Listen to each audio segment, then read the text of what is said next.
In the quiet city of Tulsa, Oklahoma, where church steeples rise higher than billboards, a storm was brewing behind the scenes. A man respected by his congregation, a husband, a father of four, and a spiritual leader, was caught in a hotel room sting operation. His name? Pastor Jeremy Fair, a 49-year-old minister of Christ Presbyterian Church, arrested and charged for soliciting a prostitute. And if you think this is just another scandal, think again. Because the details behind this story expose a much bigger issue, one that strikes at the very heart of church leadership, accountability, and hidden sin in the pulpit. Stay with me, because by the end of this video, we'll uncover how this entire operation was set up, how a pastor fell into it, and why many believers are now questioning, how does a man of God fall this far? Late Thursday night, police in Glenpool, a Tulsa suburb, carried out what they called a routine prostitution sting. But what they found was anything but routine. Inside a Comfort Inn, 5 men were arrested, among them a Presbyterian church pastor. Investigators revealed that each suspect began online, thinking they were meeting with an escort. The conversation quickly moved from a website to text messages. And before long, each man showed up at the hotel, not realizing the woman they were texting was actually an undercover officer. One of the men even asked about a minor. Police Chief Jeremy Plain said it bluntly, "You just never know who's behind the screen." What shocked the public wasn't just the arrests. It was who was in those handcuffs: a pastor, a firefighter, a businessman, a school finance manager. Men who held titles of trust, now tangled in sin and shame. Before his arrest, Jeremy Fair was known as a man of faith and family. He pastored Christ Presbyterian Church in Tulsa, part of the Conservative Presbyterian Church in America, PCA. He was educated, eloquent, and respected. Degrees from Dallas Baptist University, Southwestern Baptist Theological Seminary, and Knox Theological Seminary filled his resume. He was a husband and father of 4. To his congregation, he was a shepherd.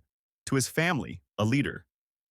But on that night, in that hotel, the man behind the pulpit was exposed for who he really was in that moment. A sinner caught in a web of secret temptation. His Facebook vanished.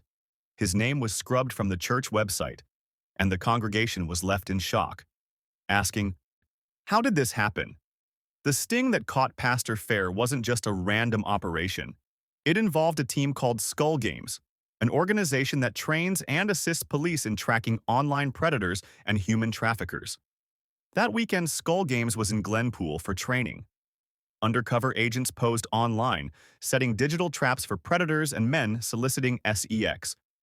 When Pastor Fair arrived at the hotel, he wasn't alone. 4 others came at different times, each believing they were walking into a secret encounter. Instead, they walked into justice. Skull Games later revealed that some of the men held high-ranking positions. One was a firefighter, days away from marriage. Another was a business owner who drove from another state. One was a school finance officer. Sin, it seems, doesn't care about status. When news broke, Christ Presbyterian Church responded with heartbreak and caution. Their statement began with these words: "It is with a heavy heart we communicate information concerning Senior Pastor Jeremy Fair." They confirmed the arrest, expressed grief, and placed him on indefinite leave. They urged members not to gossip but to pray, to extend grace, but also to recognize the seriousness of sin. Behind closed doors, members whispered. Some defended him, hoping it was a mistake. Others wept, realizing the voice that once preached holiness was now linked to sensual immorality. The scandal didn't just stain one man. It wounded an entire church family. News of the arrest rippled far beyond Oklahoma. Christian news outlets, blogs, and even secular media began asking, how many more pastors are hiding similar secrets? In a world where spiritual leaders are expected to model purity, stories like these erode trust. Every time a pastor falls, the watching world says, "See? They're all hypocrites." But the truth is more complicated. Temptation is universal, but accountability isn't. Too many pastors live isolated, overburdened, and spiritually malnourished. And without guardrails, even a shepherd can lose his way. The Bible isn't silent on scandals like this. Proverbs 6 warns about the destruction caused by sensual sin. Can a man scoop fire into his lap without his clothes being burned? When a leader sins publicly, the fallout multiplies. It destroys testimonies, damages families, and causes unbelievers to mock the name of Christ. But it also reminds us, no one is beyond the reach of temptation. David fell. Samson fell. Peter denied Christ. Yet redemption was still possible. That's the tension of this story. Condemnation and compassion wrestling in the same space. While the world gossips, one family is left in pieces. A wife, humiliated. Children, confused and heartbroken. How do they return to school, to church, to normal life? This is the unseen cost of sin. Not just the mugshot, but the mourning that follows. Fair's family didn't ask for this. They're victims too. Collateral damage of a choice made in secrecy. It's a sobering reminder that when spiritual leaders fall, their families often carry the heaviest cross. If this story teaches anything, it's this. Charisma without character is a ticking time bomb. Churches must build systems of accountability, not celebrity. Pastors need brothers, not fans. Confession, not cover-ups. We cannot keep pretending that holiness is automatic just because someone has a title or degree. The fall of one man should be a warning for all, that integrity must be guarded daily.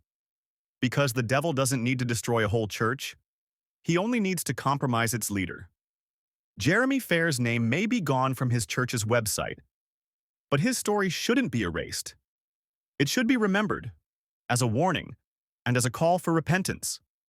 For pastors who are struggling in silence, for believers tempted to live double lives, and for churches that have grown comfortable with image over integrity. Sin always promises pleasure, but it always ends in pain. So today, let this be a moment of reflection, not just for one man in Tulsa, but for every one of us walking this narrow road. Pray for his family, pray for the church, and above all, pray for revival, a cleansing that starts in the house of God. Because judgment begins not with the world, but with the Church of Jesus Christ.